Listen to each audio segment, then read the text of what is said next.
নগদ নিয়ে এলো হার না মানা হার অফার। সর্বনিম্ন 10,000 টাকা রেমিটেন্স নগদে পাঠালে থাকছে স্বর্ণের হার জেতার সুযোগ। সুনির্দিষ্ট গোয়েন্দা তথ্যের ভিত্তিতে সাতছড়ির রিজার্ভ ফরেস্টের গভীর অরণ্যের ভিতর থেকে আমরা 6টি পিস্তল, 7টি ম্যাগাজিন এবং 22 রাউন্ড বিভিন্ন ধরনের অ্যামুনিশন জব্দ করতে সক্ষম হই।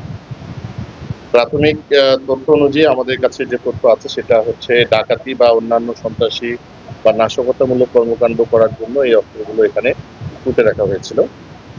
আপনারা আরো জেনে অবাক হবেন যে গত 3 মাসেই শুধুমাত্র এই জঙ্গল এরিয়া থেকে সাতছড়ি রিজার্ভ ফরেস্টের ভেতর থেকে আমরা প্রায় 41 লক্ষ টাকা মূল্যের 238 কেজি ভারতীয় গাঁজা, 2585 পিস ইয়াবা, 59 বোতল মদ এবং 21টি গরু আটক করতে সক্ষম হয়েছে।